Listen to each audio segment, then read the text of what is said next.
Skipping through the end times.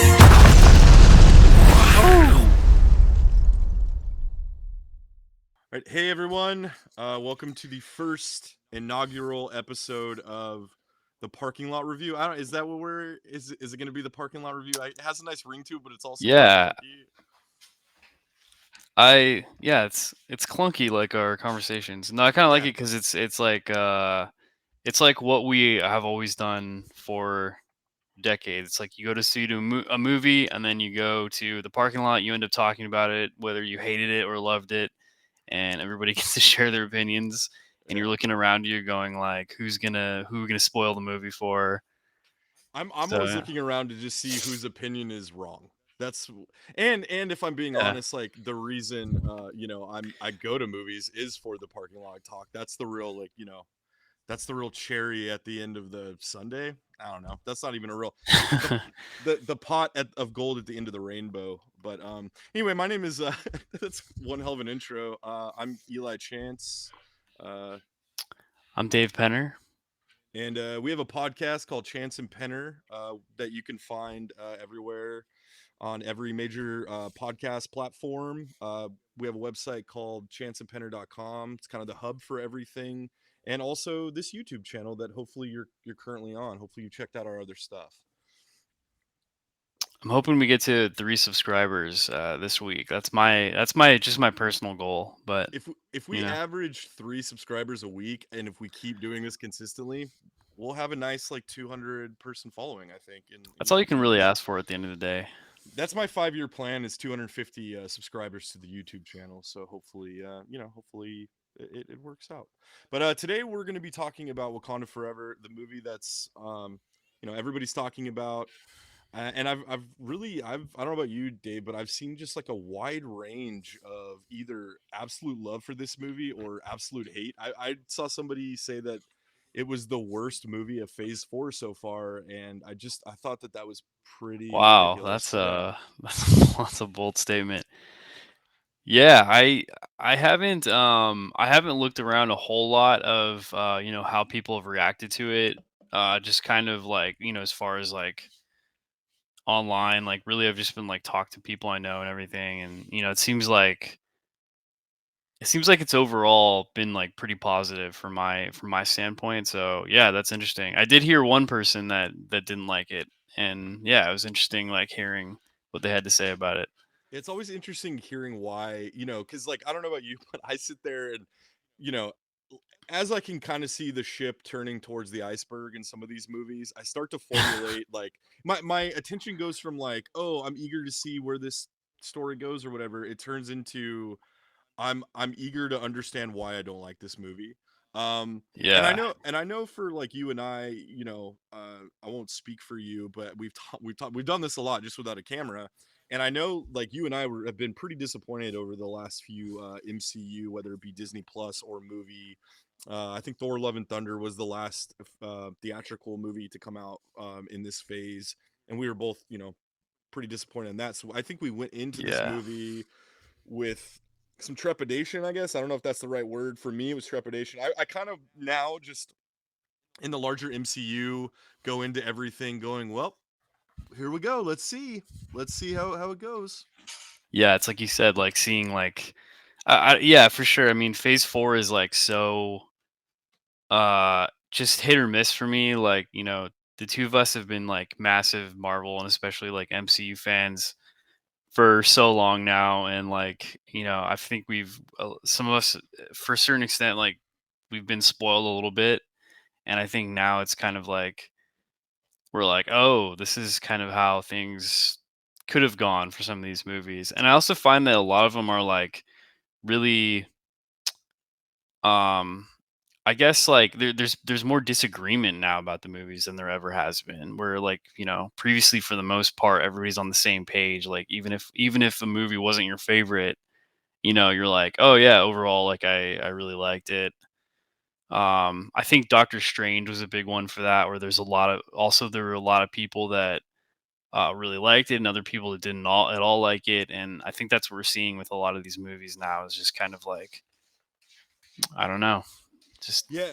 Yeah, they really are polarizing, in a way that they weren't. I mean, the first what 3 phases, everything up till Endgame. I mean, there's obviously movies and there's so many movies that you can kind of make a list and this one's at the top, this one's at the bottom. But I think in the last few years, before maybe slightly before COVID, during COVID, and then after COVID, it just seems like you know everything that seems so meticulously planned out and awesome about the first 3 phases and the culmination of Endgame, just I don't know, it just feels like for some of the movies they either it suffers from reshoots, it suffers from no planning at all.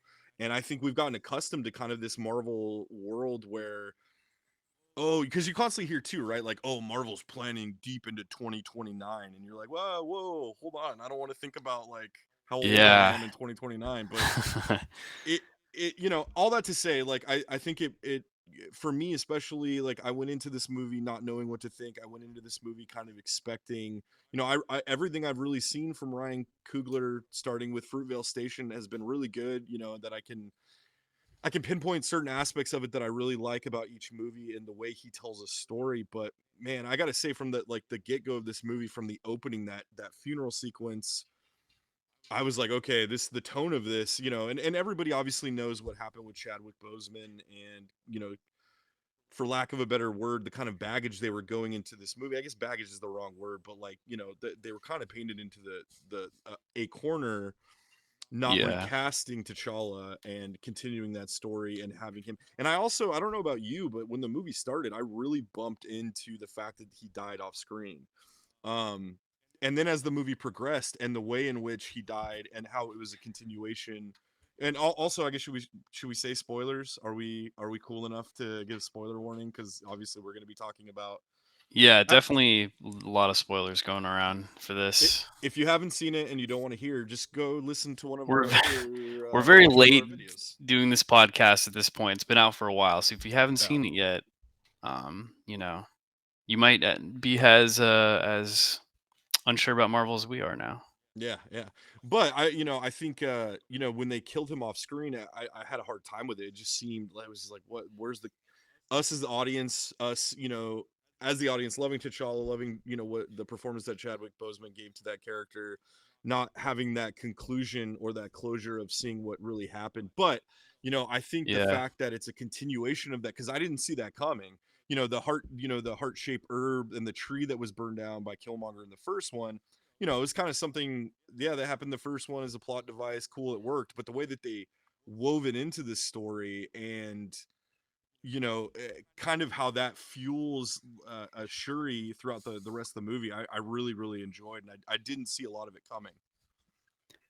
Yeah, it was interesting how they approached, just sort of being like he died of a sickness and then they just move on. It's interesting. Like I actually do kind of think it was the right call, like doing that. Like as you said, like it was a little weird at first, but I feel like, you know, it does make sense, like especially because you have such a like real life thing that it's almost like you have to know, 20 years from now when they're looking at this movie, it's like they have to know the history of like, okay, Chadwick died really like tragically. Everyone knew about it, so then they were forced into this corner, had to know about it. Um, but it is like they don't spend too much time on it, which I think is ultimately, kind of respectful and um, but they go back to it several times and but also what I was kind of amazed with in this movie is like the way Shuri actually fit mostly Yeah. with like the arc of everything. Like it fit like really well, and I thought that wasn't the original script. Like I don't know the intricacies of like what scenes were in it before and which ones weren't, but how much of this was originally T'Challa's story, which is now Shuri's story. But I thought it fits so well, and like her character of being this scientist and being like just using like rationality and logic with everything and grappling that compared with like, oh, well, now she needs to open her mind up to, other things. Like Killmonger says, like, T'Challa's nobility and, this like emotional aspect she gets from like her mom and from these other characters. I thought it was really cool. Yeah, and like what it really did too for me is, like, this is the first, again, just in kind of in speaking about the passion for Marvel these days, it's not the same. I remember a time when we would have marathons at your house for what was the Age of Ultron, where we In watched preparation. whatever, Yeah. yeah, whatever, 14 movies or something in a day or whatever that we watched. And for this one, I didn't even watch Black Panther beforehand, and I just kind of went into it cold. But I'm in hindsight, I'm glad that I did that, because I feel like what it did is it highlighted so much of how well Shuri's character was written in the first movie and how well their relationship was written in the first one as well. I mean, down to like Easter eggs and the stuff that Ryan Coogler alluded to in the first one, that I think had to, I think the timeline obviously moved up on. I think it's always going to go to Shuri, but the fact that it was moved up and he had to make her the main character, and and I just like, for me, so much of movies that I love are performance, and I thought what Letitia Wright did in this movie was like the amount of the pressure, because you're having to carry this character that not only died on screen or in the story of this fictional story, and then the real life actor. That's, man, that's like no easy task. And I just felt like she carried it. Like, she carried the weight. It was all earned, from where she started at the beginning to where she ended up. Really parallel Yeah. to T'Challa's arc. And, especially that finale with Namor, we're jumping ahead, obviously, like, but that's the way this is going to go. So, but like her conversations, there were so many moments that I love that she had with Namor where, she's basically talking to a god. And that's another thing that I want to point out too is, man, like, it works so well in the Marvel universe as a story, but it also, like, you understood that this is like a guy grieving for his friend, and he's writing this as like some kind of catharsis for that.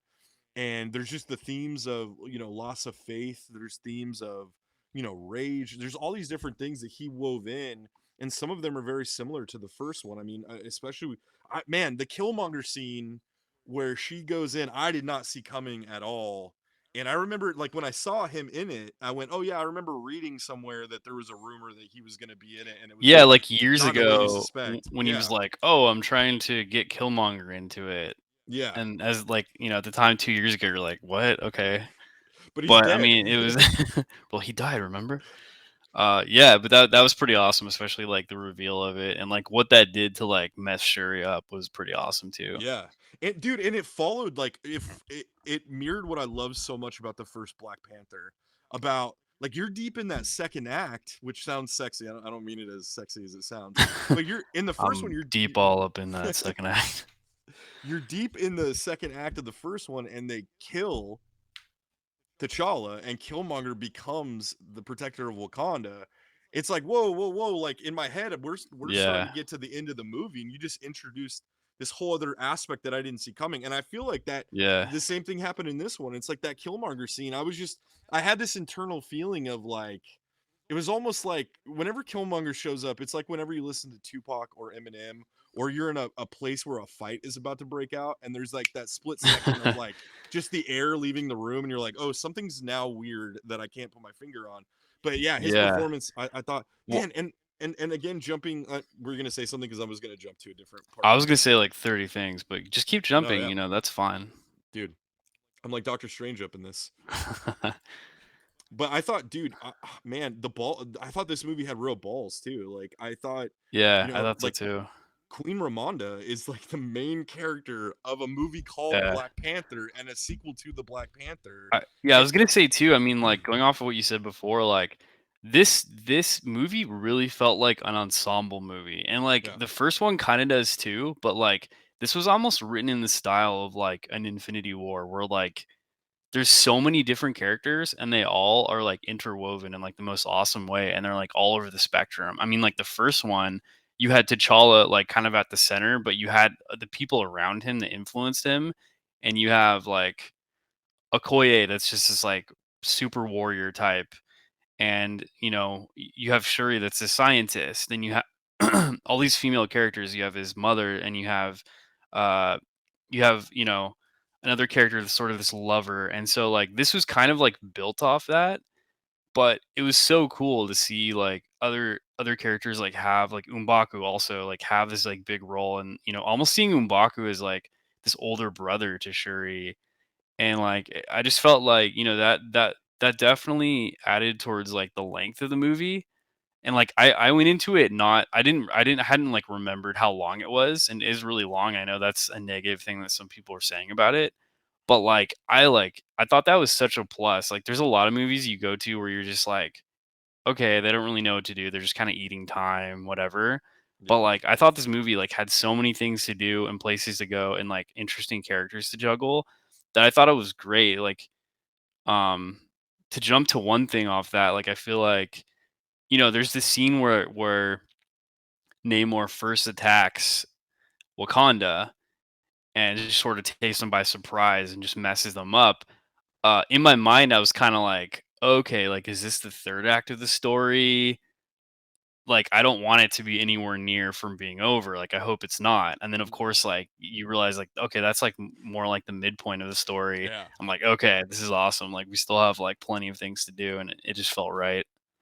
Yeah, same. I felt like the movie it moved really well. I felt like it was dense, but I didn't feel like it was a negative. Like I was, the story is paced just well enough to where you're tracking with everything, and it's a heavy movie, dude. Like, man, it's like the bookend of the movie, the very beginning, the very end. It's a heavy movie, and it's heavy Yeah. for everybody involved.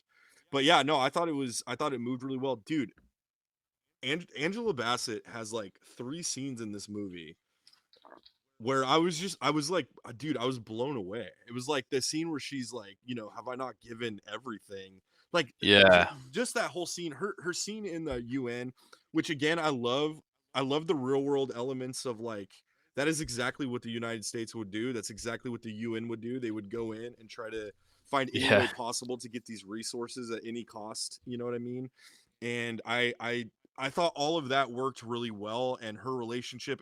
I also bumped into at the beginning. I was like, man, it's really a bummer that you didn't have anybody from the. I understand like the Avengers aren't a thing right now, but and like the prominent members are all dead or whatever. But it bummed me out that I was like, Prince T'Challa is dead, the man that Captain America literally called Your Highness, and nobody from the Avengers is there to pay respects. They were in Wakanda, Yeah. like fighting Thanos, and like Wakanda allowed them in and opened up their borders for them, and nobody was there. And then that UN scene hit, and I was just like, oh man, like that's how closed off this society is to the outside world. Is they don't even they don't even let their allies know what's going on until they Yeah, absolutely I have mean, to. it does make sense, that like they have to look out for themselves, and yeah, I thought I mean my like vision for this movie like 3 years ago was like, dude, they have to do Namor Uh-huh. because like that's always been at the heart of Black Panther stories is like geopolitical uh conflicts, and it's like and juggling T'Challa's like want to be the hero and do the good thing with like his responsibility of being a king for his people and like putting them first.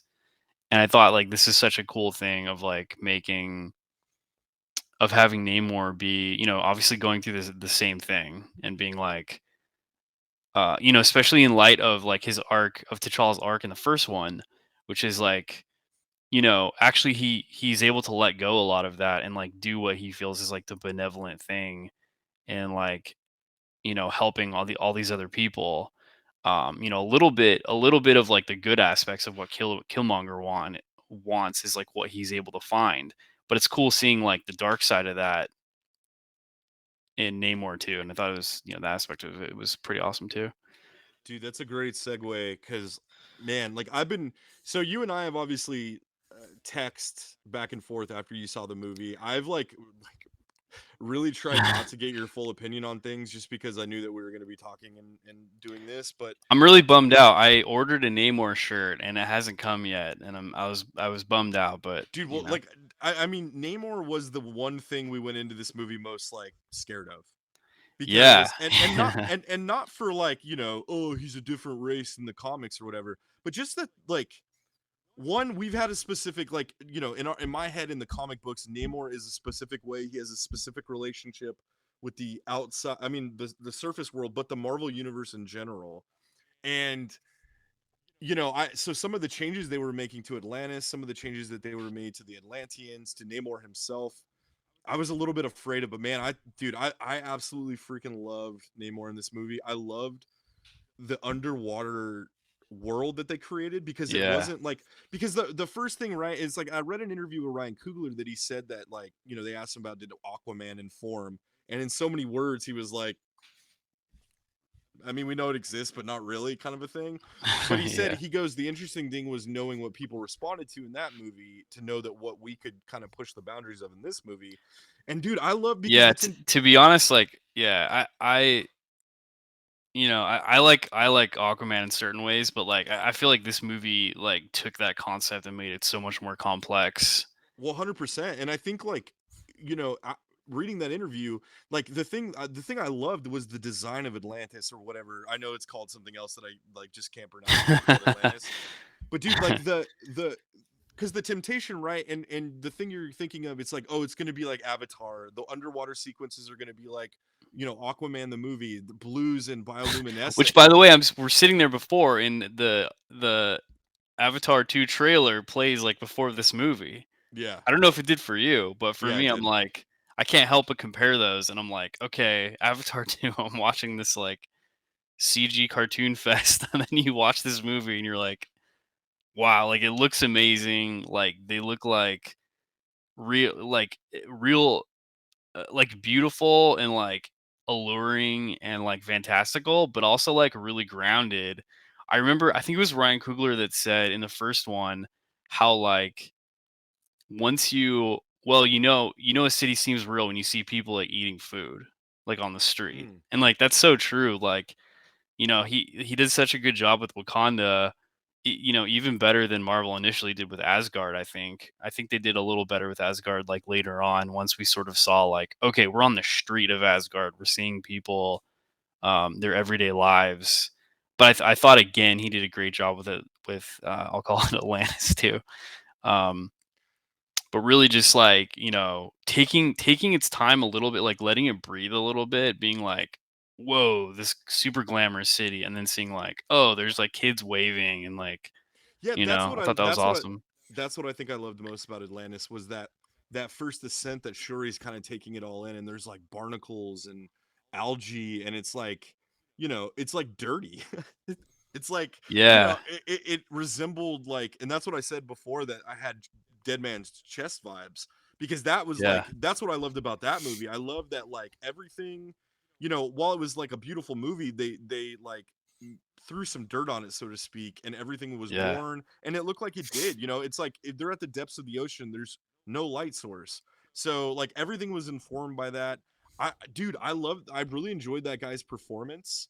um I saw elements of smartass Namor. I was really worried yeah. that smartass Namor was not going to be a thing in this movie, and I'm surprised that they even gave us as much as they did, just knowing how heavy, and like, Namor has a real body count in this movie, because Yeah. we just came I off mean, of it's like, the Halloween season, where I watched all of the Nightmare on Elm Streets, and there are movies that, like, Freddy Krueger has less kills than Namor does in this movie, and it's that's a just good point. It's something you don't really think about, but it's like, but that's what I was hoping for. Where I'm like, okay, yeah, Namor fucks shit up. yeah, He hooks up with a lot of blonde chicks and he likes to wreck people. And dude, that's all I wanted out of this movie. And I'm not like, I only, hope he says Imperious Rex, even if it doesn't make any sense. yeah, And he did say it, and it did make sense. yeah, dude, and like, that, the best line of the whole movie, in my opinion, the most iconic line, was the one where he just, like, he kills Queen Ramonda, and then comes back, looks Shuri in the Yeah. eye, and goes, like, mourn your losses, bury your dead, you're the queen now, and then swims off, and it's just like, what? Like, the Yeah. whole row of the theater I was in was just like, I felt like we were all looking at each other like, what the hell? Like, he just, that happened. Yeah. It was such like a good moment, not because she died, but like, her sacrifice, it really worked, and I loved the way he played it. It was so different than anything I would have, because we fan casted. My number one fan cast for Namor was Ryan Gosling, so they went which like, which could have been it could have. awesome potentially. Yeah. I think that's probably more of the casting of, like, if it was a John Favreau or like a Peyton Reed movie, but like, I watched an interview on Jimmy Kimmel with Tenoch Huerta, the guy that played Namor, and Yeah. he said that it was Ryan Coogler called him during the pandemic, and they were on a Zoom call, and he was in New Orleans to, he was shooting another movie, and Ryan Coogler called him and he goes, "Yeah, he's telling me about the movie," and he goes, in the middle of it, he goes, the Zoom call froze, and then he goes, and then right when before I hung up, the Zoom call came back, and he goes, "So what do you think about those ideas?" And he goes, "I didn't hear any of them," but he was like, "Yeah, no, I think they're all great ideas." And then Ryan Coogler goes, "Can you swim?" And this guy comes back to him and goes, "Well, I've never drowned."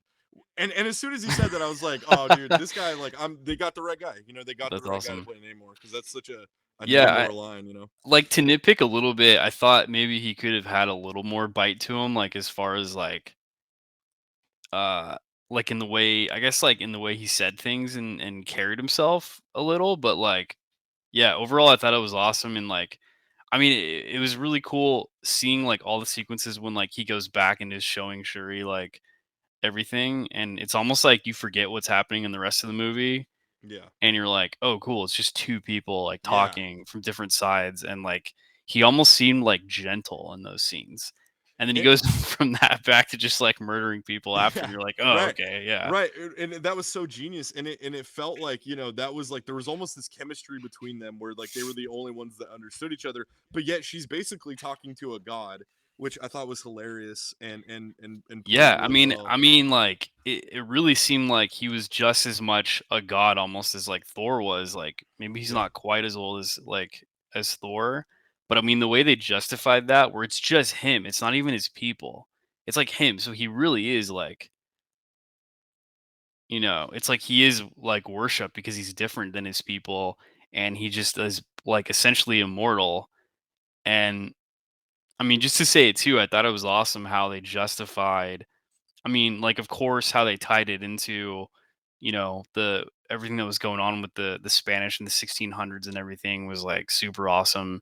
yeah. But I mean, the first freak out that I had in the movie was like when all of a sudden they appear out of the water and they start Sirens, singing like sirens, dude, and yes. everyone just falls into the water. I'm like, this is amazing.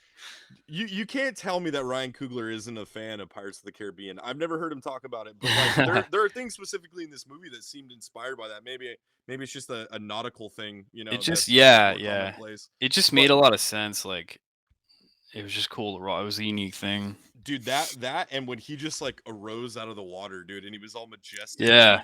you just see the wings on his feet fluttering in the Yeah, moonlight, let's dude. talk for a second about the winged feet and how awesome it is that, It was so like, awesome. okay, because if it, okay, let's talk about Namor's character overall, because Namor is one of the oldest Marvel characters. He was with Captain America and the Invaders, and like he's another character Wait, that you could wait, easily just pause real quick, because it sounded like you said the Evaders, and I thought for a time that there was like an Avengers style crew of all people that were like had committed tax evasion. Oh man, that's a good idea. they're a very silent group of villains. Maybe it's heroes that could have been in the Avengers, but just decided to evade the issue altogether, and Yeah. so you just never hear about them. Dude, they're the draft dodgers of the MC or the Marvel universe. Like they're just they won't take Nick Fury's calls, and then when he shows up, they like run out of the back and Oh arrest him. God, it's Nick Fury again. What would I tell him? Look, if I think this needs to be written, Look, I heard you out, and no, I can't. Okay, I look, I don't know how much more. Let's just like Wolverine, and he's like, I don't know how much more clear I could have made this. I don't want to be a part of this, and you can't make me. Sorry, that's but go awesome. go go back to what you're saying.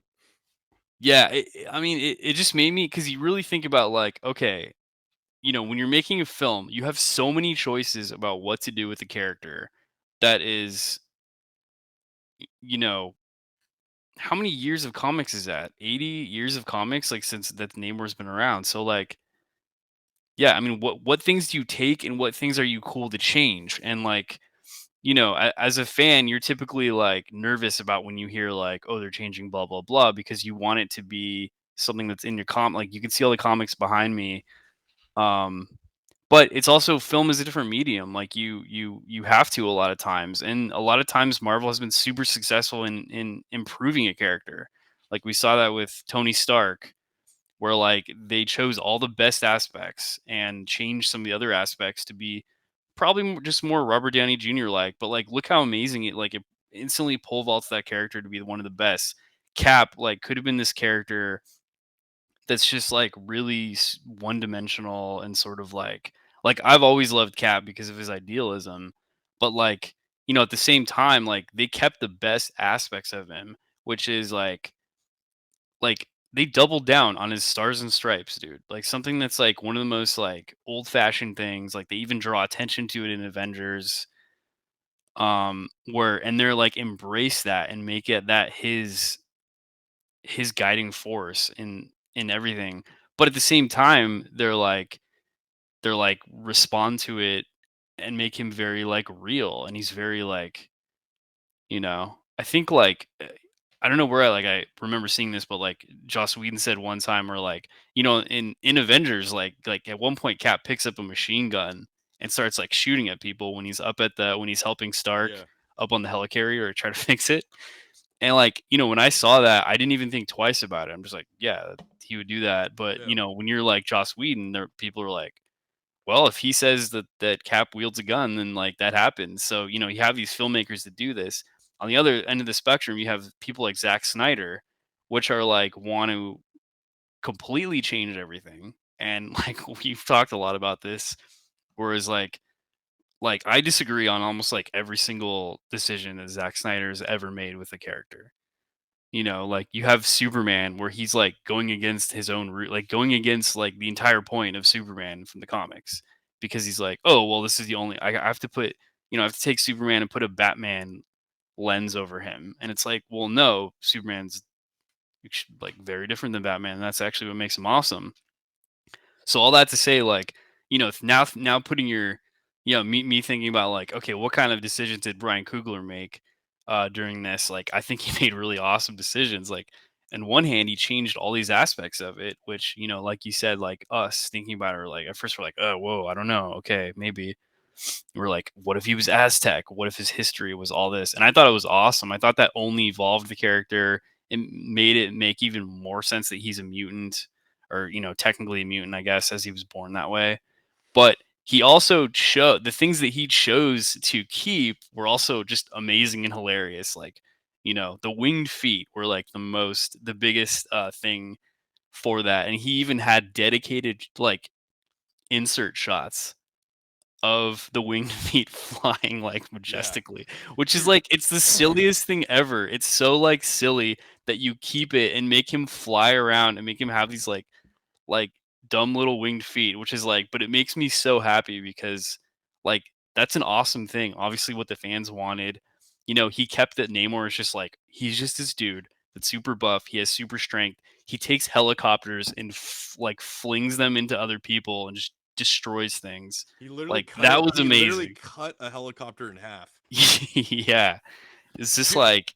By the way, I love that scene too. That first scene because you never actually see him. He's just like this force, and then yeah. he just appear like he floats up in silhouette, and you're just like, oh my god, what? Dude, and how awesome cinematically did those wings work in terms of fighting? When he's cutting angles, like in the sky, like that's something we haven't seen. Like we haven't seen that yet. We've Yeah, seen Iron Man, fly around. We've seen Cap throw a shield. We've seen Ant it Man, but it's we not haven't seen that. it's not like strictly realistic, but it doesn't matter because Either it is fits the Namor. film. It's obviously a suspension of disbelief thing, but Yeah. like it's so awesome, and it like proves that he actually cares about this character and like is a fan and has done the research as well as being a great filmmaker. That's what I appreciated about it too. That's not something I could say for Love and Thunder, which is a different story, but No. it's hard to Yeah. not compare those two where I'm seeing this movie and I'm like, wow, like there's heart to it. There is like really badass concepts. There's awesome action. There's these like heartfelt moments like and I feel like Love and Thunder like had none of that. I feel like Love and Thunder was like a cartoon compared to this. Yeah.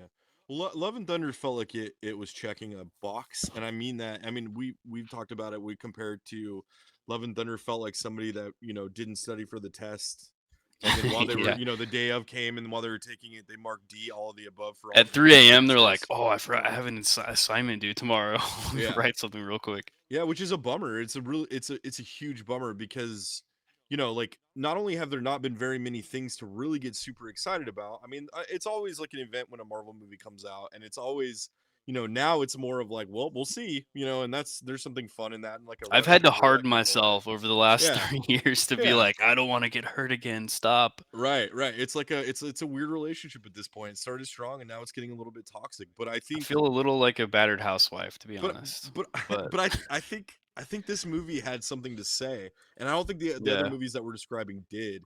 I think this one, I so much of the director writer came out, I feel like, but didn't, not in the sense that it took away from the entire movie or the entire MCU. It also, like, and we were talking a little bit about this at your house, but man, it was also a movie that they didn't have to have unnecessary cameos throughout and fan service. And I yeah, love I love fan service, but I think we've definitely crossed the line. And I think like with this, everybody that was in the movie was supposed to be in the movie, and it wasn't these blocks or these sequences that you're like, oh, they filmed that 3 months ago. It was like yeah, it all just cohesively worked. I love what they did with Martin Freeman's character. That was another person I didn't see like coming. I thought the thing with him and Julia Louis Dreyfus, while I'm like so glad that she's in the MCU and I think it's cool, I thought that was a little bit corny that they were married, but I like yeah, it redeemed it for me because I'm sitting there going like, wait, so she doesn't know he's doing this. She doesn't know that he's just communicating with Wakanda. And like, so I'm supposed to yeah. believe that she's some, and then when they had that flip of But her she in the does house, that know. was that was awesome. But it wasn't just that like Yeah. turn, because that was, I was 50-50 on like if that was gonna happen, but it was the way she portrayed it. And I think like her character is gonna be really fun to watch, I think, going forward. Hopefully Thunderbolt, well, I mean, Yeah, Thunderbolts are she's amazing. I Thunderbolts, mean, but eh, like, she's so perfect to be that anti Nick Fury role. Like, yeah. it's just so awesome. Like, like bringing that sort of like Veep energy is just so good. But yeah, I was laughing at that scene too when she's like, there's little touches in the writing, like in a lot of places in the movie that like ground things and make it just so great. Like one of the lines was when she starts that scene like, "Oh, your olive oil is about to go bad." Yeah, Just yeah, like little things like yeah. that I thought were funny. Dude, and there was like going back to that because there was another point when I was watching the movie. I'm like, oh, I gotta talk to Dave. Hopefully, Dave caught this. But this scene, I forgot what character. I think it's Shuri is remembering like a sequence of scenes, and they cut to Namor, and he just has this grin on his face, and he's like smiling at her. Did you remember that? Do you know that part I'm talking about? I don't remember No, what I don't think like so, where it but came, but dude, it was so funny, it's and like awesome. just like little things, and it's not like it's funny where it needs to be. It's not funny where it doesn't need to be. I thought Riri Williams was okay. Like I really, Yeah, I was saving the Riri Williams talk. yeah. There Riri Williams to me was like this was the wrong way, I think, to introduce her character. I think if you're going to start a series with her, that's where you need to introduce her character. If you need to do that before Wakanda Forever and we understand why, like I thought the whole like, oh, you created I- it felt very Disney Plus mandatey to me. And it was It obviously does kind just of sound like, yeah, there's some executive order where it's like, do whatever you want, Ryan, but you're gonna need to put yeah. Riri in there somewhere. And I thought she was like she was a cool, like the actress portrayed her like in an almost Peter Parkery way of like very kid Yeah, like. But I was like sitting there the whole time like getting more and more pissed off because I'm like, I want to know, I don't know anything about her. I don't know why I should like her other than the personality that the performer is giving to the character. yeah. I Oh thought I thought it was okay. Like I think like assuming for a second that it was some kind of mandate, I thought that like it was handled like pretty well, like given that, and like towards the end of the movie when she's running around in her super armor with the heart shaped turbine things. I was like, okay, this is fine. She doesn't really need to be here. But I did appreciate her character in the sense that like it gave Shuri like an interesting like comparison, like in the scenes with her where they're talking and like Riri doesn't know how to trust her and she's like excuse me, you're from Wakanda and grew up a princess, like, and I like had to earn everything myself. And Shuri kind of coming back with like, you know, yeah, see, I just yeah, same. Like I like had to do. I forgot what the line was, but it was like Shuri basically being like, like, yeah, I had to come through too, and like especially being this like scientific minded person, So I thought that was cool, and I think like one of my favorite things about the first Black Panther was how Ryan Coogler was like, the first thing I thought about that when I was gonna write this is like, what would I think in real life if I found out that like Wakanda existed? Like, how would I feel? Which is like such a cool like way to like start thinking about it, and that's kind Right. of how we develop like the Killmonger character is like someone who like was like, oh, I have some opinions about like how your resources should be, d- um, used. But I thought in that similar way, like that's kind of what Riri is too, because she's kind of like there to like ground all these like grandiose things like from Wakanda, and like sure he's this like superhero that's a scientist, but it really kind of grounds it to be like, oh, what's an outside perspective to like what's going on. So I did kind of think that was an interesting dynamic. And I agree. Like, I don't think it took away from the story, although I think some of that screen time should have been given to Namor, but that's just mostly my bias in that. But It definitely made the movie longer. I Than just nothing else. I just wish because I never read that comic. I don't know much about that character, and it very much came across as like you should know who this is already. And I wish we would have gotten the benefit of like if they would have timed it to where Ironheart would have come out on Disney Plus before Wakanda Forever. But I thought Yeah. like it's funny because we were talking about the early like reaction to the suit, her like big red suit that was super cartoony, and it really was. But I will say in the context of the movie, it didn't bother me as much because it felt like something a kid would make, like a kid who grew up Yeah. watching anime or like Big Hero Well, 6. what I was thankful that it wasn't is like this thing of like, oh, because the comic is more like this, and I only read like a couple issues like a super long time ago, but like it's a little bit on that thing of like just trying really hard to force the character down your throat, like you know, like she's a female and she's smarter than Tony Stark. Yeah. And it's like you don't need to say she's smarter than Tony Stark. Just like have the character and have it be a great character, and then we'll talk. Yeah, Like just show so, us and like and that's what this movie didn't do that. It didn't like force it down our throats like the way Captain Marvel kind of was too, where it's like this is a strong female character, okay? yeah. It's like okay, I'll like just give me a character, and then like Yeah. Yeah, you don't want to be assaulted in the movie theater by the movie itself, generally I don't like being assaulted, but But I will say that I am like way more stoked to watch that series than I it's was interesting before this movie. too. So it worked I Disney think Plus. now isn't it going to be a movie now? Or didn't they change their Uh, minds with Armor Wars? I don't think so. I don't think Armor Wars is still a thing, but I think they're still doing Ironheart Oh, okay. as like its own solo season.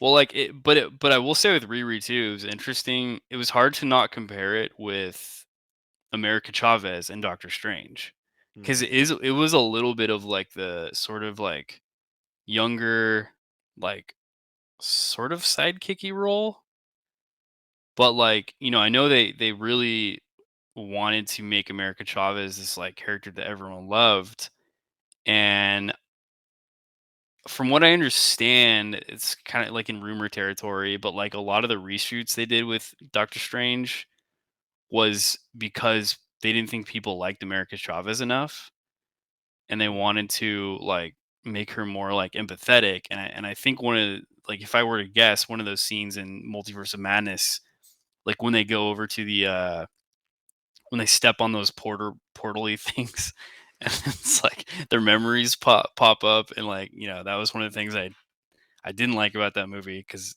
it sort of doesn't make sense on multiple But levels. that's what I'm talking about on like those are the sequences that are like they shot that 3 months ago. You know what I mean? And it's Yeah, like it exactly, always exactly. has the same green screen look. It always has the same like yeah, it always has the same mechanisms. It's always like really obvious what's happening, and it's like, okay, like we get it. I don't know if this is making me like her more. It's just kind of like eating up screen time. Yeah.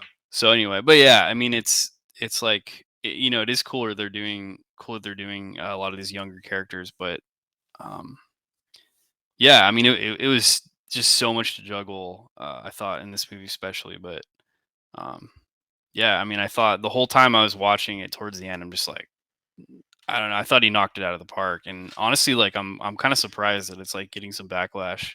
Yeah. Yeah, me too. I really, man, I'm so impressed with that dude, and I think the amount of pressure to. It's not only is it a highly anticipated movie, it's one of the it's like number 6 all time domestically. So Oh wow. Okay. it, it's Cool. it's it's it was kind of a Herculean task in a lot of ways, and man, I'm excited to see where it goes. I was talking to some people, and I was saying like I mean, we you and I talked about like he would be great to do Secret Wars or Doom more, or just handle Doom, just Oh, give him Doom Doom, more, dude. just let him do Doom, I mean, whatever he Doom's the has to next do. place, inevitable place you go with Wakanda. I mean, like, who Yeah. else? Like, who else wants the resources the best or I the mean, not most? only I agree with that, but it's also the most inevitable next step for the entire MCU. I Yeah. think, I think like, like the way I look at it is, I always forget that Doom is now in the mix, and I think that's how the MCU gets back on track because that's your Darth Vader level villain, like even more so than Thanos. And I mean, it will really come down to how that character is cast for sure and written, of course. But I think in the hands of somebody like Ryan Coogler, man, I would love to see what that would look like, but Yeah. then I I'm mean, also this is like, like this is an ensemble movie. I mean, like, yeah. But I mean, yeah, it's interesting too because like people, I forget about that personal aspect where it's like he was such good friends with Chadwick, and like I think there was one interview where he's like, they're like, oh, so like, are you interested in doing a higher level like Avengers movie? And he's like, I don't know. Like, I think I just want to, for now, be done with this and like go home and cry. And I think it was something like that. And it's like, yeah, to think about that aspect of it too, of like everything he's going through, like emotionally with it too. And I'm sure the cast was too, like having those scenes where it's almost like this meta thing of like them dealing with yeah, the tragedy like on screen as their characters and as real people. yeah, 100%, and I just thought it was like all of that was just handled so well. Um, yeah, I'm man, I'm really really surprised. I'm really excited to see where it goes. I was gonna say though, like, as much as I'd love to see him handle Doom, and maybe Doom more is the next Black Panther movie, but I would love to see him close out the trilogy and have that trilogy of Yeah. movies because it really is a uniquely its own thing because it has the unfortunate reality that something tragic happened during the middle of them making this movie. And man, I'm like, yeah, I'm just so impressed the way he handled it, and It's, I really enjoyed it. yeah. I mean, it's hard to not compare it to like, it was Rise of Skywalker, right? Was Oh the god. first movie. Yeah. No, I the first one mean, was wait, what do you mean the no, I first movie? mean the first movie, like after a tragedy, right? In the same way where you don't have Leia, you don't have access to Leia anymore, Oh yeah, yeah. and it's like you have to, like, what do you do with that? It's like it's such an uphill battle to be like, okay, now I have to start from, instead of starting from what I think is best, I have to start from this thing of like not having a character and not having them. And in that movie, they used like previous footage that they had and like tried to make it work, which is sort of interesting too, and like a moral thing. But it's like, man, I don't know. Like that's tough, and that's like, that's why I was so worried about this movie too. Where I'm like, man, like to a certain extent, like you can be a great writer and filmmaker, but like that's tough when you have to start from something like that. And I think he did a great job, and I'm almost like, I wonder if this movie even wound up better because of it. Hmm. Like we'll never know, but like I don't know. I just thought like Shuri's whole arc was really great, and like everything seemed to fit almost like it meant to be that. I don't know. Yeah, it almost felt like for this one they really, stopped the MCU train. We're like, no, no, no, guys, we're making good. All right, we're not gonna take no for an answer. Um, yeah, and I think like the Yeah. MCU this day, I think like I think a lot of the movies are just kind of lukewarm, which is almost worse than being really bad. Because a really bad movie you can make fun of. A lukewarm movie is just hard to watch. Yeah, it's been all And over the place. Yeah, like we yeah, talk a lot about it. It's like, I think we both liked Hawkeye. I think we both really loved WandaVision, like I thought was super awesome. But yeah, there's been a lot of misses too. And thinking about, yeah, going back to like where the MCU is going, like it's hard to know, and I don't even think Marvel knows for sure.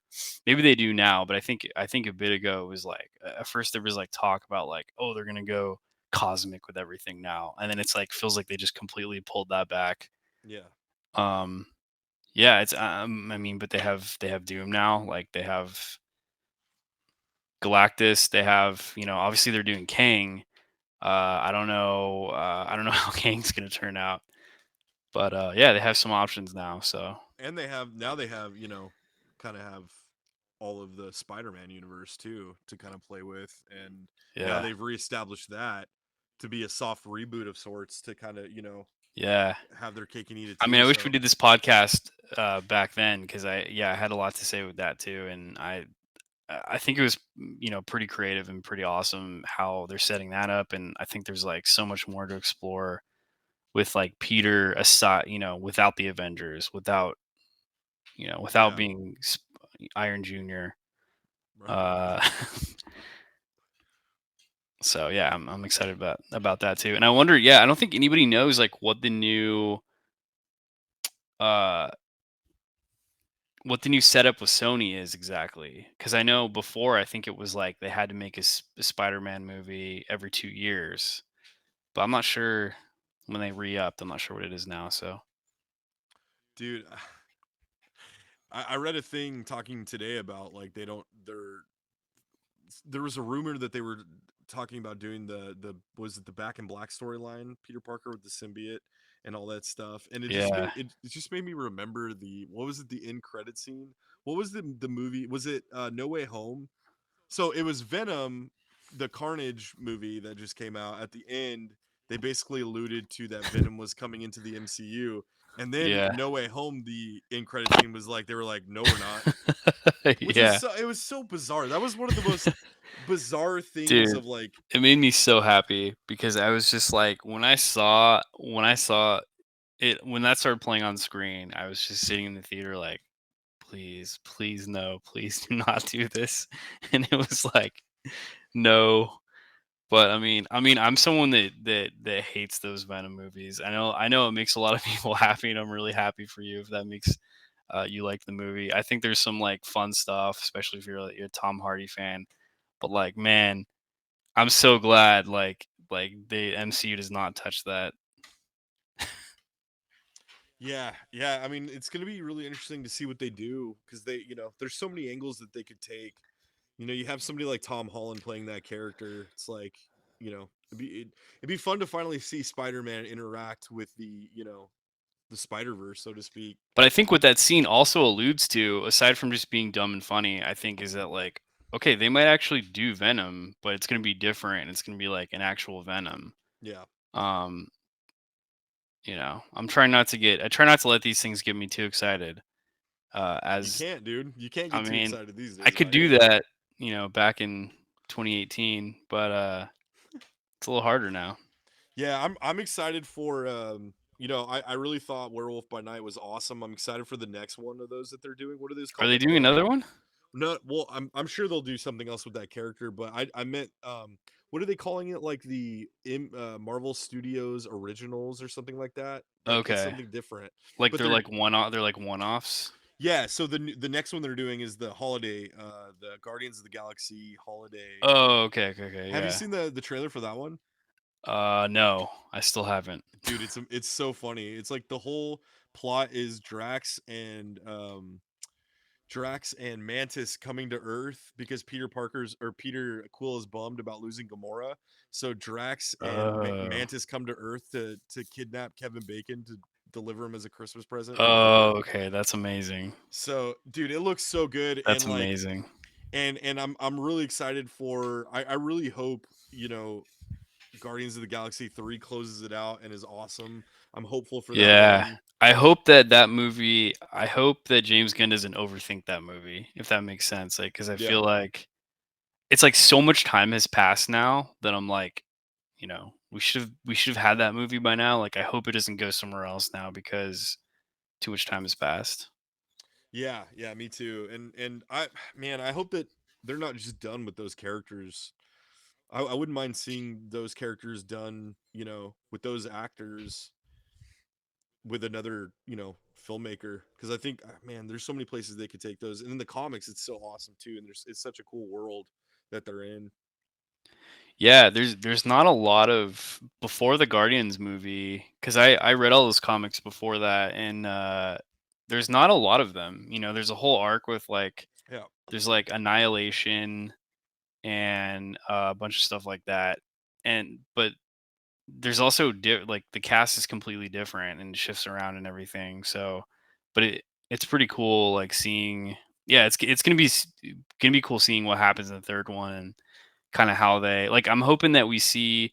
I think there's gonna be a lot more Rocket with like his origin and everything.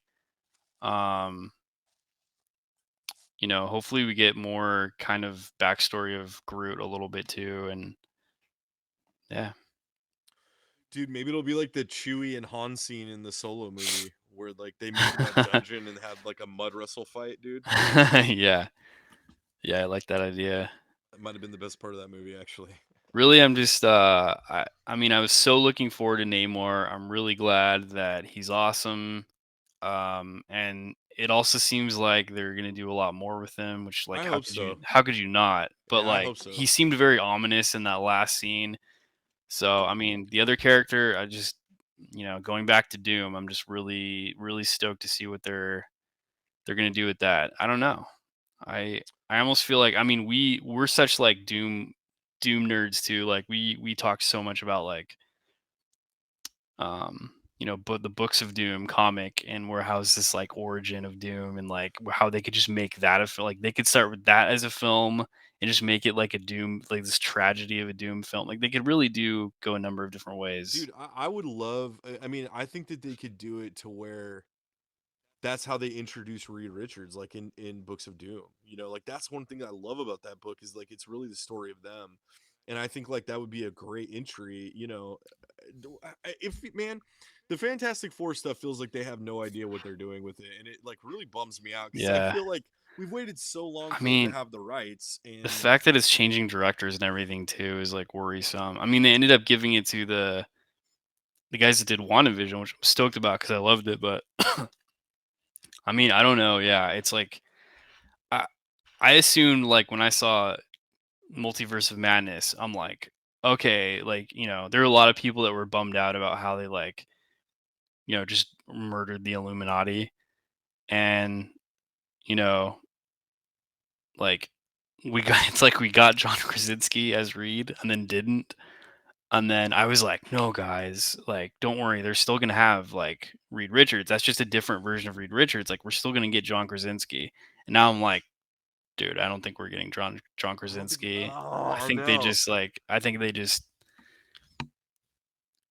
I don't know." And if that's the case, I'm like so bummed out because I'm I like, I would rather just like, I would almost rather just not have him at all than like the have thing that that be the only thing. it just doesn't make sense. It doesn't make sense why you would do it that way. It doesn't make sense why, like, I hope if it doesn't go down and he is not the MCU's Reed Richards or the 616 or whatever they've classified it as, like, why? Like, I want to know why. I want answers Yeah. as to why that wouldn't happen. Was it him? Did he not want to be committed to all this thing? Which I don't see. I mean, Maybe it's Emily Blunt. Maybe she just doesn't want to work dude, with Marvel, and they were just like, well, maybe you can just do it as a smaller part in this other movie. But I also feel like if you do it, like if I feel like if I was Marvel, I would let him do whatever he wants and been like, oh, like, do you want to direct this? We'd love you to direct yes, this. But the fact that yes. he's not directing it, I'm like, dude, I don't feel like he's in it. The I don't know. the fact that like they like they hired John Watts and then they changed directors with somebody else and it wasn't John Krasinski, like that tells me that Yeah, he probably was never even considered for it. And maybe we have it wrong, maybe he doesn't want to do it, and maybe it's more of a yeah. it's a him. Maybe Emily Blunt has a strict home by nine policy, dude, that we just don't know about, and Maybe. They but gotta that's make a that movie. That movie could be so great though, like, especially if it's based more on like Hickman's run with like just have that family aspect, which it seems like that's what they're gonna do, like family aspect, like, establish them as a family, like they have kids, like I don't know, like again, there's a lot of ways they could do it. But I mean, it should feel like an adventure movie. It should feel like they're adventuring in space. They're adventuring in different like world. Like that's it should be hopeful and joyful. Like that's what we just haven't seen for Fantastic Four. You Yeah, know? or much of anything lately. Um, Yeah, or that. like in all aspects. But yeah, man, I don't know. It just seems like they pushed it back, and like what's going on with the mutants? Like they're doing a Deadpool movie with Yeah, there's just Wolverine, nothing, but dude. They're dead silent about mutants. yeah, I mean that's the other thing. Okay, I said all I care about is Doom now, but also like X-Men is just like, man, like they got to nail X-Men. And yeah, I almost feel like it could just as easily be like an amazing series. But yeah, they've been dead silent on mutants. Like, hopefully that means that they're just taking their time with it to make it good. But I don't know, man. man, it's just sitting out there, and Like like Deadpool 3, you know, that's cool. Um, I I think it's awesome. I feel like this is the third time that we're seeing Hugh Jackman in his last his yeah, last role as Wolverine. it's It's like the cool. I love the it's like dude, but the Eagles farewell tour every year, dude. It's like, well, all when right, hell freezes over. like just say you're in another, like don't put a period on it. We don't need you Yeah, to be final. Like just say I don't know, maybe later. And then even if you die at the end of this one, Hugh, you can still come back. You've done it 3 times. Like we're conditioned to it. I'm just like in a way though, I gotta say I'm bummed out about it because I was kind of hoping to turn the page and to be like, all right, cool, that's the end of an era. Now Wolverine's gonna be someone else. Now, in fact, Wolverine's not even gonna be the focus of X-Men. Like, let's take our time. You know, let's go back to basics with it. And now I'm kind of like, well, okay, now, you know, I guess we're doing that again. Well, I mean, like at the same time, they did just do that with Professor X in Multiverse of Madness. I mean, granted, it wasn't a whole entire movie, but I Yeah, just I don't know. It tells me that Deadpool's not going to be relevant to the MCU. It tells me yeah, that the Deadpool movie is going to be off in its own little corner, and they're going to end that trilogy. And I just I don't know. Like I don't understand. I'm glad I like the first two Deadpool movies enough. Obviously, the first one was way better than the second one, and I'm kind of over the shtick of that. But yeah, like at the same time, like I don't see how they're going to be able to do Deadpool correctly in a Disney Marvel movie, and unless they're going to go full yeah. rated R, It's and then if not they do that, people are going to really. freak out. Yeah, it's not really the point. The point is really like, or and the joke is really that he's sort of like on his own with these like third string characters. I feel like they could have definitely done it, but I mean to inherit that franchise at this point when they've chosen to do this specific thing with Ryan Reynolds, yeah, that's gonna be hard. That's gonna be tough to do. I don't know. But it's Yeah, also because really successful. So I mean, like, of course they're gonna make a third one. Like, there are a lot of people, you know, when Disney and the Disney acquisition, they were like, Disney's never gonna make it. They don't make rated R movies. It's like, dude, it's a hugely successful franchise. Like, they're gonna do a third one. and they've been like priming the pump because they put all the rated R Deadpool movies on Disney Plus already. Yeah, So it's already there. I mean, it's set up in that way, and like I don't think there's anything wrong with putting a rated R movie on Disney Plus. Like, if you don't want your kids watching a rated R movie, like there's controls on yeah. there There's so parental that they can. controls. Like, So yeah, and it's. so enact that. But I mean, Disney used to own Miramax, right? And they used to put a lot of their uh, darker stuff on that. I mean, it's just a different, it's a different yeah, brand. they used to put all their dark vampire porno movies on that platform. But I yeah, love vampire pornos. I like Volume 1. Volume 2 got a little bit, contrived. Um, to be Bro, a we Silver get the Screen ass. shtick, okay? Like, God, find a new plot. But yeah, I don't know.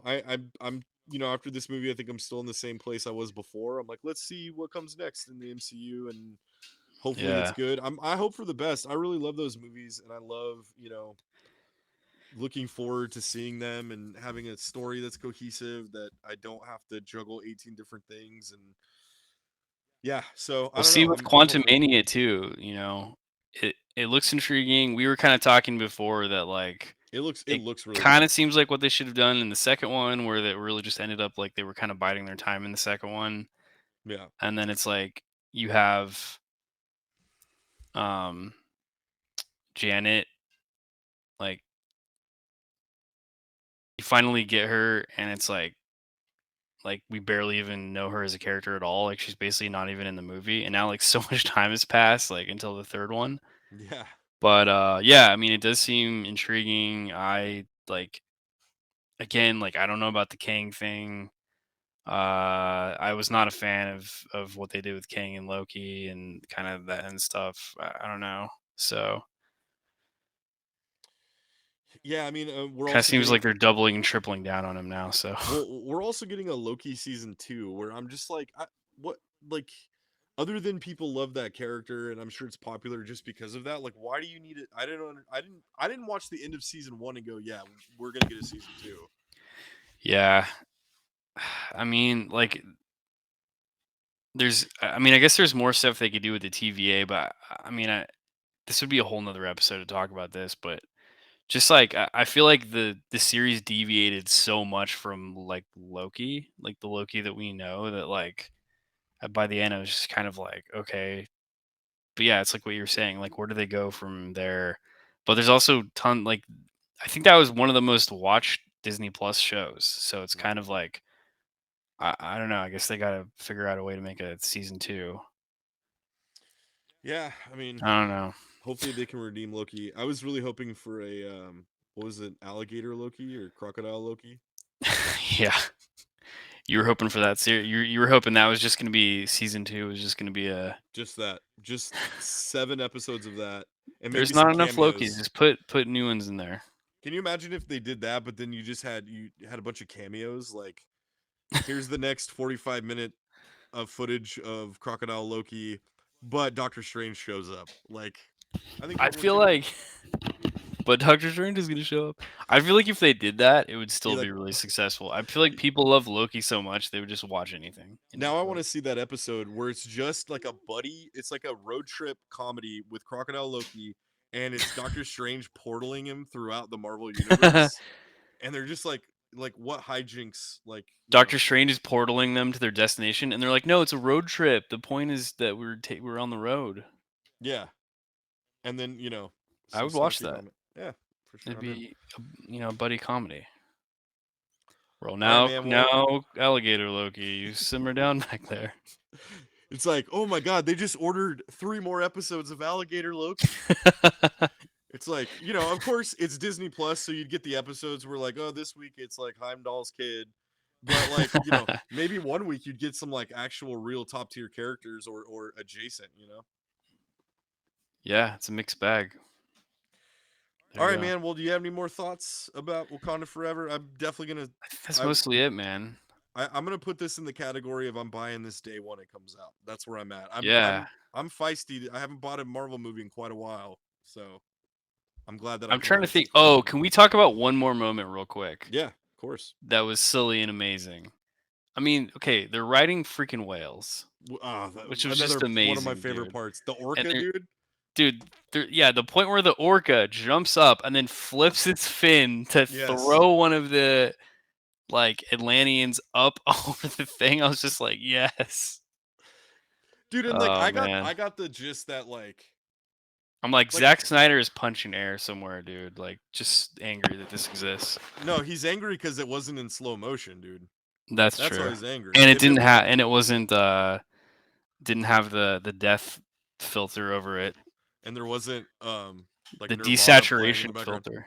There wasn't a hipster version of Smells Like Teen Spirit playing in the background. Yeah, exactly. Yeah, I don't know, but I yeah, just that wanted to dude. mention that because that made me happy. I get the sense that they have a sense of humor in Atlantis, dude. Like they're for as like down deep as they are, they still like maybe have seen some comedy and they have Yeah, senses I'm of sure humor. they have their own stand-up underwater stand-up sessions, Oh you my know? god, dude. Can you imagine how tough a crowd the Atlantis crowd would be, dude? Like you really it's like they Yeah. always talk about like, oh, New York crowds are the worst. You've never been to Atlantis. Yeah, like that one Atlantean woman that was really like crusty that came in with the mask and was like, I don't know, when Shuri was like a prisoner over there, it's like Yeah, it'd be rough dude, I going love for her. I love the end of the movie when was the name Namora was talking to Namor, which I didn't understand that relationship. Like, is that his Yeah, they didn't sister? really Is go that into his that. mom, or not his mom? But is that his like woman? Yeah, I He's mean always that's his woman, but yeah, they didn't really go into that. Oh, also freaking Atuma was in it yeah, for like for like big nerds who know who Atuma is, like one of the villains. It was like General Atuma. and he was It awesome. was pretty Like, awesome. Yeah, he was like awesome looking. dude, those fight sequences of like the Dora Milaje, like I love. Okay, another nitpick. I didn't care for the suits that the Dora Milaje wore to fight the Oh, Atlanteans. yeah, that was a I little was weird. I was really weird, dude. It was like a Yeah. I don't know. I didn't yeah, I didn't really get it other than to like connect Shuri with Yeah, I Riri didn't really see the Williams. point of them either. Like, yeah, I guess because Shuri made them the suits, it was like her stamp on it, but like it seemed unnecessary and they looked weird. They They looked a look little super weird. weird. They look yeah, they look like like I'm like, "Oh, Riri Williams' suit didn't bother me because it looked like something a kid made." But then like so did Shuri's too, which I guess she's still a kid, but Yeah. yeah, it I was did like Riri's first suit that she had. Like, yeah. I was stoked that they didn't immediately put her in the Ironheart suit to be like, this is how smart she is. She made an exact replica of, it looked like it was cobbled together. Like, it looked pretty cool. And it seemed like she was still trying to like get it working the way that like, I thought that was pretty cool. Yeah, it was like her Mark 1, dude. Yeah, it was the Mark One, but it was Yeah. like done in her way, which I thought was pretty rad. Yeah, I wonder where the Ironheart timeline is going to take place. I wonder if it's going to be before Wakanda Forever or if it's going to be after. Oh yeah, I gotta imagine it's after, Yeah, but who knows? Like, I don't really know. So they're not doing the Armor Wars at all anymore. It's I don't not think like gonna so. have. So are they doing anything with War Machine? Not that I know of. I haven't heard like Huh. any Okay. movie. I have Because heard last I about it. heard they were gonna turn into a movie instead. I don't know. It seems like it's changing quickly. So. So do you think like Namor went on dating apps in Atlantis and was like, I'm gonna find the one woman with my name with an A at the end of it. you know, We're I gonna don't be eating know. alive Or now. she had a different name, and he was like, "If you're my woman, you take my name, but I have His an A name's on it." like he makes his wives take his name as like some kind of mantle. Well, there is. Well, I There's guess that's what also we do. there's also Namorita, See, who that makes sense because that's his daughter, right? I'm trying to think of the relationship. Uh, well, okay. Wikipedia is saying she's a mutant clone of her mother, Namora. So yeah, I mean, I don't know. Once Marvel starts getting into clones, then you're kind of in the weeds there. But So this one is Namorino. He's the first cousin of Namor. He's just got like a Budweiser can and he's like half blue. He's Namorito. He's Well, why just do you like have a Western accent? it's like why are you always eating Western bacon cheeseburgers? We're under the Where did you get that? well, how did you access a Carl's Jr. or a Hardee's?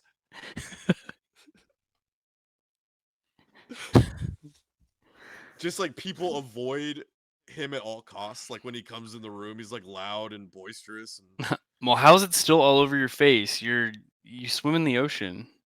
he somehow found a way to smuggle cocaine down to Atlantis. He's all two Western bacons for $5, He's pissed off. He shows up and in I the have cocaine. he bitches at Namor about how the Hardee's he went to didn't have ranch dressing packets. So He's all they charged me 25 cents for this ranch. he's oh, you're right. The surface world is out of control. It's all yeah. We need to take their Hardee's. That's the he's like one day the Hardee's will turn against the Wakandans and then they'll come to us for help. So Namor says, okay, so his last line, he's like, one day, he's basically saying like the surface world will turn on Wakanda and they'll come to us like when that happens. That's basically what he says, right at the end. Yeah, yeah. So what is his overall plan then? Because Namora was basically like, you're a little bitch, and like I never thought Yeah. you were a little bitch, but now I know you are, and Yeah. I don't know. So I what is guess his overall plan then? Because I he think wants to just destroy the surface world. So maybe he's like, maybe he's like, I wanted my war with the surface world, and I didn't get it now, but I'm gonna get it yeah, eventually because eventually they are gonna attack Wakanda, and then they're gonna come to us and be like, help us, and then I get my war that it's way. like he's like a tactical genius, dude. He's 3D chess, He's all, 3D look, chess, and everybody he's all, when you live underneath the 4D ocean and chess. you don't have much oxygen, you have to think a little bit harder. Yeah, I don't know, man. That's We'll but see. like I now believe that Latveria is somewhere that nobody knows about. So Ah, we need Latveria. I don't know what they think they're doing because now we also have we have all these loose ends everywhere that I feel like I don't know if I can trust with Marvel anymore because we were just talking about too about the everything, all the end credit stuff with Eternals yeah. where there's Pip and there's this thing and then there's Black Knight's character and it's are they going to even have a sequel because Eternals didn't do great, Well, certainly not critically. Is there going to even be a sequel? that's the thing that we've never seen before. Like we've never seen a Marvel movie that kind of was a critical failure and a failure at the box office. Because like you Yeah. can't do that. Like you can't set up the Eternals, which is something that is like anybody would tell you is a risk because people don't know these characters at all. So you're gonna do it, and like I like there's a lot I liked about Eternals. There's a lot of stuff I To be didn't like. fair, so is Guardians, but Guardians was immediately awesome and won everybody over. Exactly. And But like it's a it different doesn't kind of mean a that's gonna movie. work every time. Yeah. This is like a dramatic epic where they have to try hard to be humorous. Guardians, it just oozes all that stuff. Yeah, it feels like it was really long. I took a long time watching Eternals and it felt really weird taking a while to watch a Marvel film, but Yeah. it almost did feel like it was I liked certain aspects of it and I actually liked it more than I thought I was going to. But it was just really long for kind of little reason it seemed like. And yeah, I don't know, just there's just a lot of it just seems like there's a lot of things up in the air. I don't know if they even necessarily know what they're doing. Now we know we're going to Thunderbolts next and we're setting that up, which is cool. I was especially a huge fan of the Dark Avengers run, that ended in Siege and all that stuff from I think 2009, the comics, where Norman Osborn dons the Iron Patriot suit. That was just so awesome, and the way they did that, where the world was sort of bamboozled into turning to these evil Avengers. Basically, was awesome. I hope it's a lot like that. Um, Yeah, I'm just a little bit worried about the lineup of that movie and like some of the people that they're using for it. Like do we Ghost. know the line? Do we know all of the lineup? Oh, that's right. I Yeah. remember Ghost. Yeah. It's Ghost and Taskmaster, which I in my opinion are two of the weakest Also, Marvel villains. that's right, because Taskmaster's still alive. Because they're all like it's all like, well, they're redeemed. Like there was it was a Yeah. misunderstanding. Like her dad died. What, like that's not Yeah. fair. Yeah. You should Yeah. feel sorry. It was Black Widow's fault. And then you have like Black Widow, who like Florence Pugh, who I really like, David Harbour, which I'm glad they're continuing his character. I think that's cool. Okay, But but it's like, why where's is Zemo? Like, where the hell is Zemo at? yeah? Like, that's a thread that I want. I love to see more Zemo. They made him awesome in Can they really justify Florence Pugh's character now after her arc in Hawkeye? It seems like I don't know. I'm interested to see why they are doing this. I guess You they mean in don't. like a villainy sense? Yeah, she's not villainous at this But point. She's not even seeking revenge anymore, which is what they set up because that all got taken care of in Hawkeye. that didn't they have an in? It wasn't the in credit scene in Black Widow that Julia Louis Dreyfus basically came and was like, "You owe me for something," and No, like, she showed her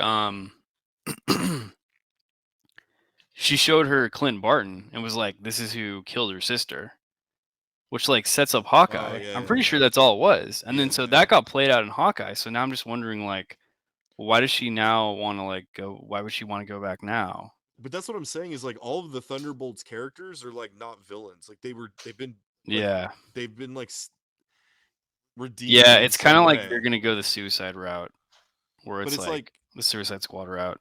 but Zemo has to be involved in that movie somehow, right? Like Z my prediction is that Zemo's gonna like hijack the I Thunderbolts. I guess I'm just bummed out because I would have rather seen the like Dark Avengers approach of Yeah. like, I mean, what that says about the world is like interesting. Where like someone assumes control of like, the Avengers you once knew are different now, and like now they're under this like government control sort of thing. There are all these people that are like,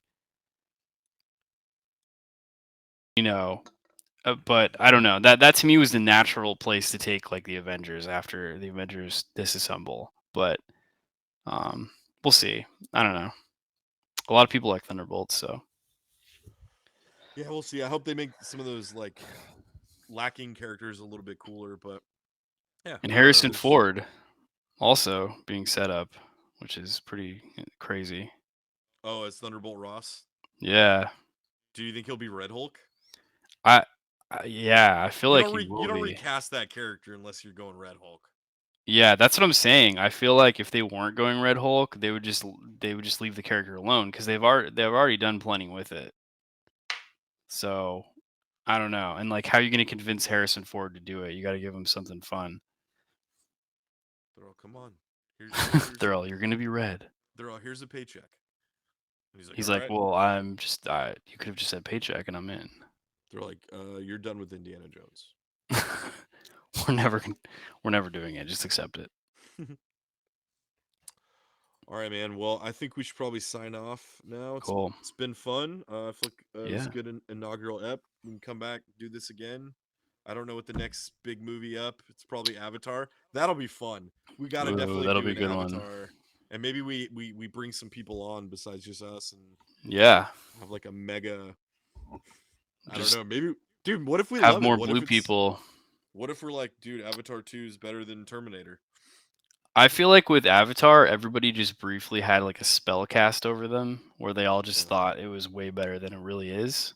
So maybe that'll happen again. Maybe everyone will just be like, yes. It's like the era of Backstreet Boys and NSYNC where like, for a 3-year period everyone was like, this is the coolest shit. And then after that everyone was kind of like, what why did we like that Yeah, again? yeah. Maybe it'll be like that. And now it's just nostalgic.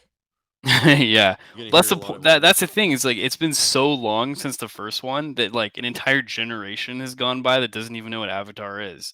So yeah. now it's obviously like it's almost going all the way back to being like nostalgic I in this read weird way. I read an article that was I forgot where it was, but it was basically talking about like Avatar is the most successful movie with the least cultural impact. Like like how there's like Yeah. it made so much money and like but nobody really talks about it. It doesn't really have like people don't bring up Avatar as like their favorite movie. I've never heard somebody in a conversation No. be like, "Yeah, but what about are you an Avatar guy?" Like I've never heard that once. So I don't Yeah, know. it's like Disney World, right, where they set up the Avatar section of the park, and Yeah. they kind of like immediately jumped on that, and then there was like they were like, oh, wait, people don't actually like it. Yeah. I'm sure it looked cool, but Well, it's I not think like a like pop culture like it's not like an actual large place in culture. I think there's one ride at Avatar Land that is like actually a really good ride that people really like. So I think that's what Disney's good at too is like, they'll Okay. or used, at one point was really good at taking something that was like, I mean like Splash Mountain, nobody knows what those characters like nobody's seen that movie. It's been like, behind a curtain since the 1960s or 80s or I guess it's a big jump, but you know, Yeah. they make an immersive experience more interesting and make the characters more interesting. But Yeah, for I don't know, sure. man. We'll see. But all right, we'll reconvene for at least Avatar. Maybe we can come back. I haven't seen Black Adam, and I'm not gonna go to the theater to see Black Adam. But maybe when that one comes out, we can watch it and watch party it Yeah, again. and I think the plan for this is to also bring back older stuff too, right? To like Yeah. rewatch and potentially some of that too. So that should be fun. yeah, like hopefully we'll expand to a lot more stuff on this channel and just you know, have a bunch like a grab bag of stuff and yeah, but I'm looking forward to it. Cool, man. All right, man. All right, well, until next time. Until the next parking lot talk. Until we need to have like some like a security guard come and kick his. I don't know. We'll work on that. I don't know what else, but, all right, Sounds later. good. I'll get my mom to come over. Skipping through the end times.